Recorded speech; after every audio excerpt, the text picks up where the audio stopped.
My fiance and I got engaged in June, and we also got an apartment together because he told me living with his parents and working upset him. So I've been working 2 jobs to pay for rent and his therapy and treatment, and I cook and do the chores too because he's depressed.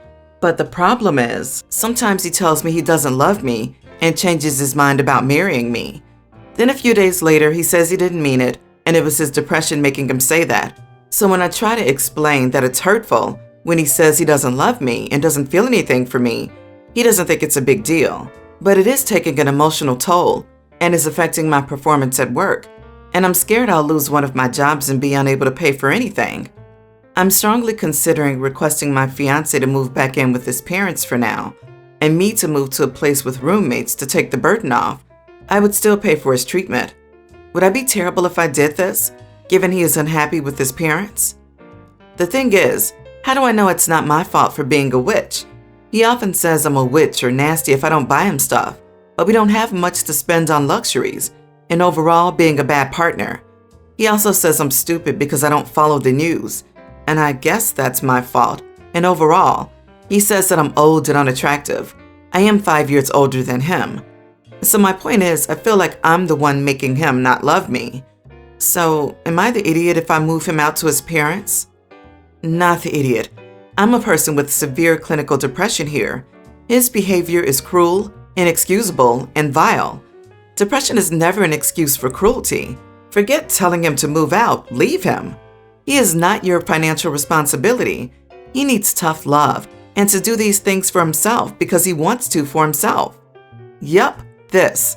Don't walk, run. This is him taking full advantage of you, hurting you, and then relaxing in the knowledge that you'll still take care of him. Take care of yourself. As hard as it will be to leave, it will be 100 times harder to stay and live like that and marry someone who treats you this way. Not the idiot. There's a saying, don't set yourself on fire to keep someone else warm. He's not healthy enough to get married.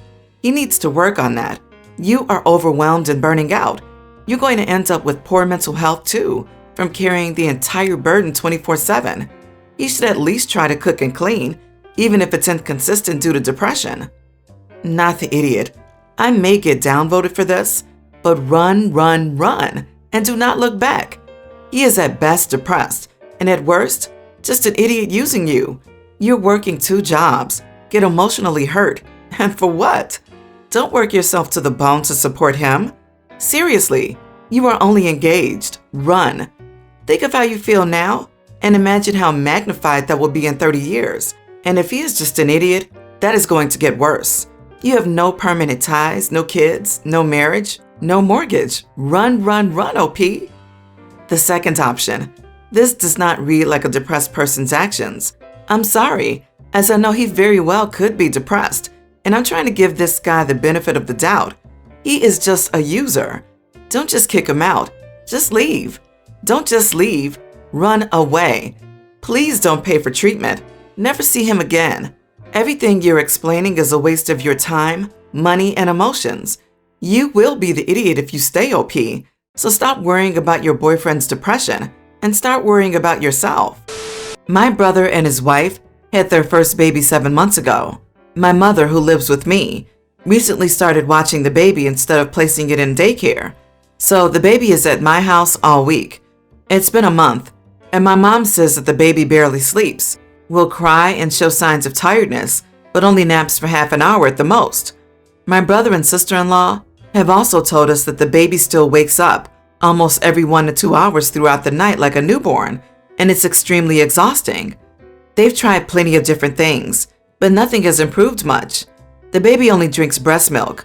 While I know every baby is different, and what works for some might not for others, I still can't help but think they aren't feeding the baby enough. As a mother of 3 myself, all my kids started differently. One ate baby cereal at 4 months, another didn't take to solids until 6 months, but I think I have a good sense of when a baby is ready to start taking in more. After finding out that they only feed the baby 4 ounces at a time, I suggested talking to the pediatrician about starting baby on solids.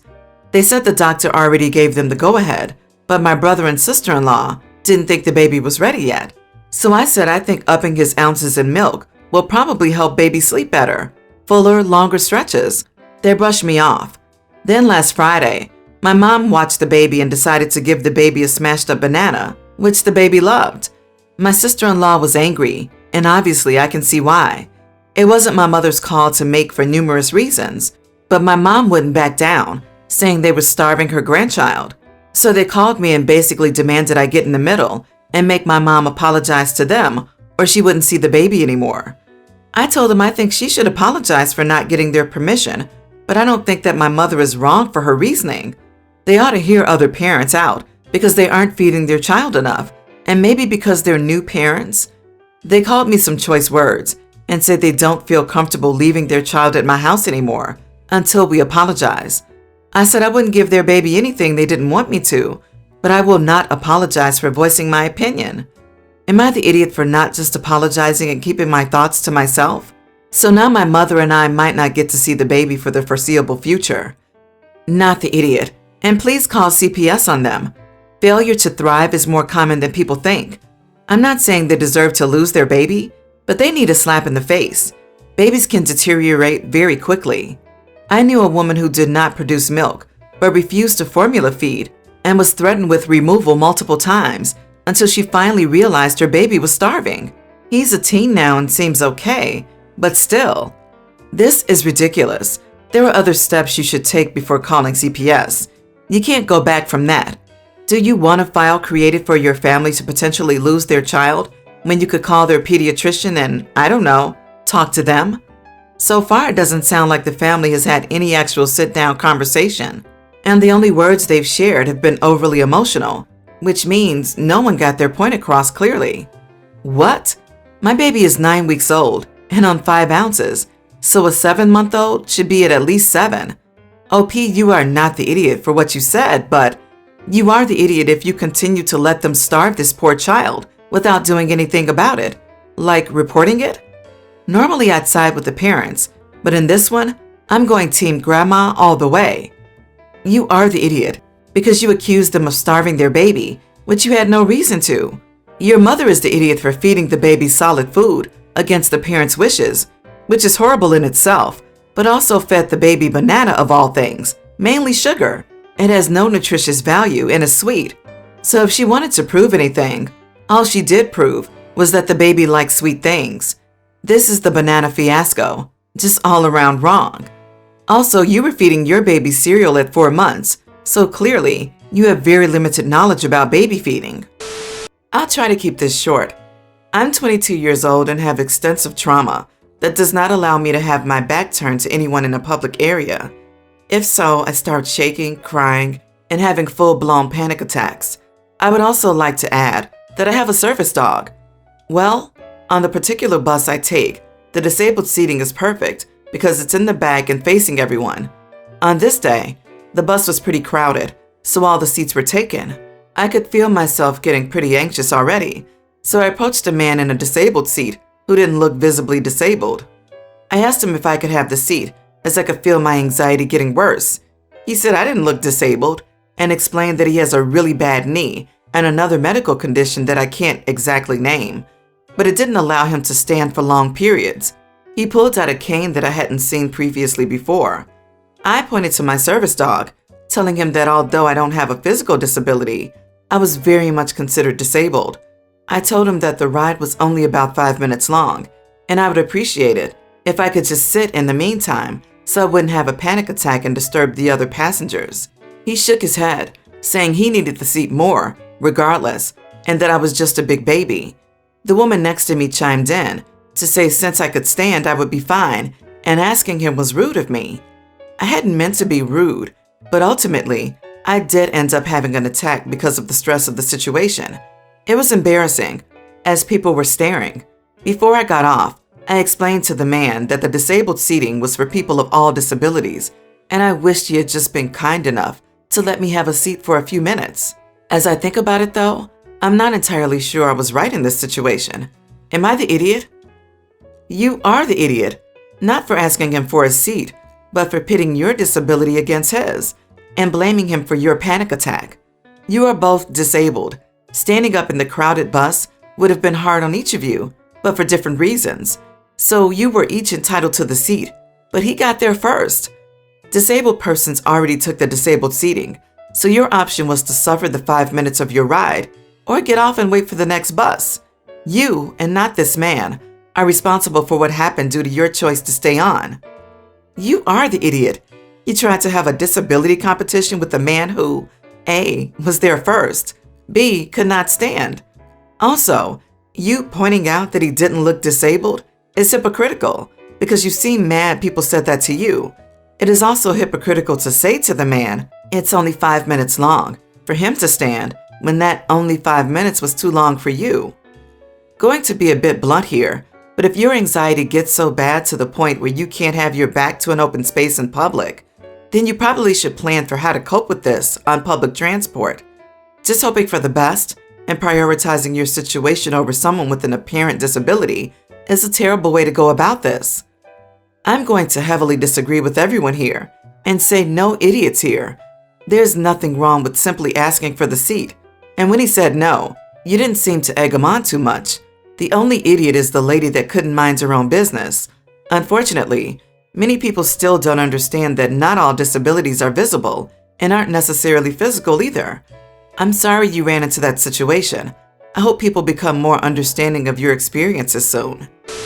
My girlfriend's brother owns a small cafe and bakery. It's a relatively new place, but I recommend it to everyone who wants a place to go. Everything there is good quality, and it's very cute. It's worth mentioning that my girlfriend and her brother are very close, and my mom knows this. This past weekend, my mom was in town and decided to visit the cafe with a few of her friends. In the middle of the afternoon, while my girlfriend is at work, I get a very distressed, angry phone call from my mom, demanding to speak to my girlfriend. I was baffled and I could tell she was crying, so I tried to calm her down a little before I could piece together what happened. Once she's ready, she starts ranting about how terrible the cafe was. She claims that the staff treated her terribly and how my girlfriend's brother embarrassed her in front of her friends. I asked her to elaborate, and she explained that she didn't bring any money to pay because she thought it would be free. After all, she is a friend of the owner. However, because she didn't have any money, she was forced to ask one of her friends to pay the bill. To be fair, I found this all a little funny and absurd, so I laughed. Looking back on it, I probably shouldn't have done this, as this really aggravated her. She got mad and proceeded to call my girlfriend a terrible person who is never going to be a part of the family. I got mad, telling my mom that it's not my fault that she's broke. After that, she hung up.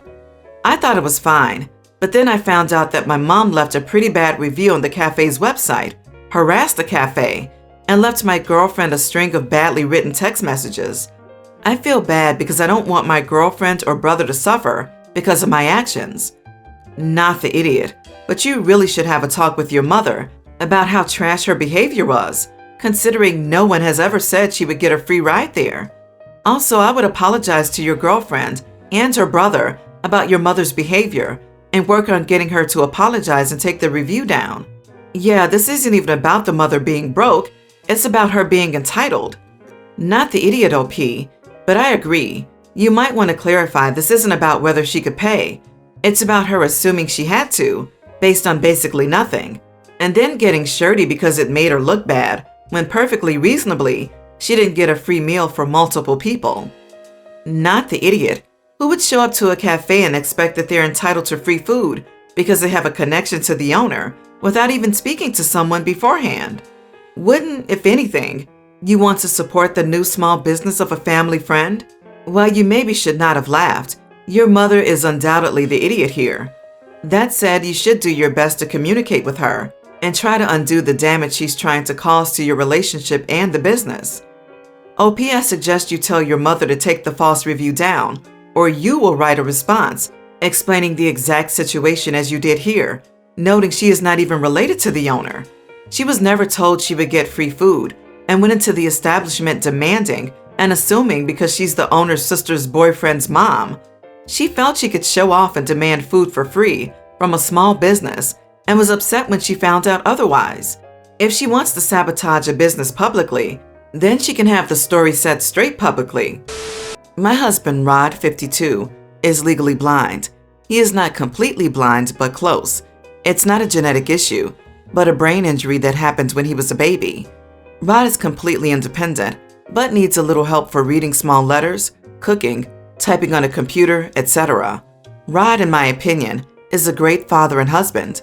However, my daughter Raina, teen, has always been a little resentful of Rod. Growing up, she didn't have the normal father-daughter experience.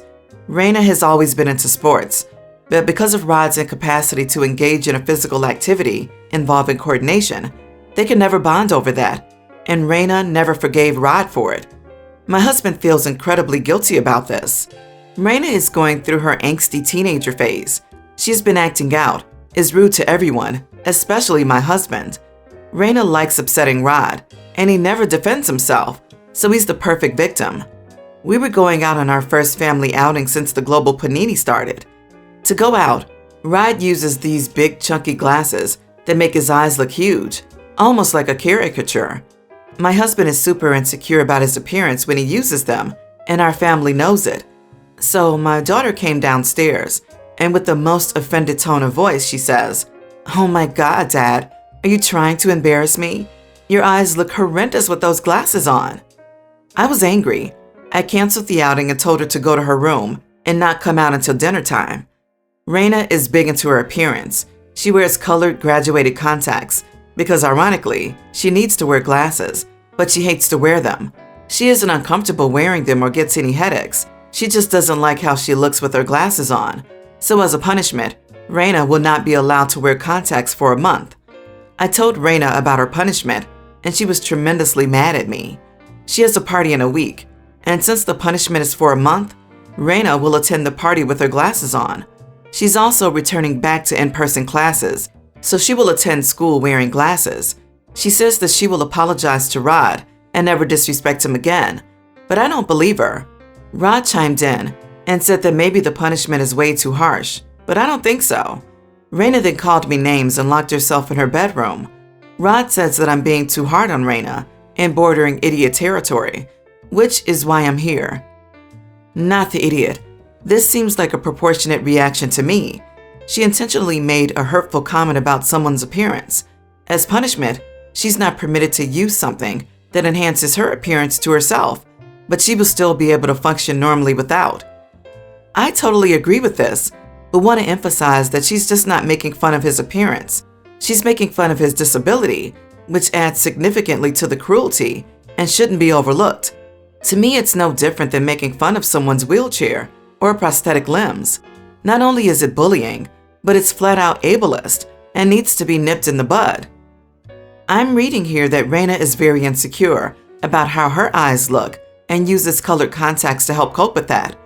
You're taking away that coping mechanism as a punishment. And if she is insecure about how her eyes or glasses look, I would bet she's projecting some of that onto Rod, which certainly doesn't help along with what you said about sports.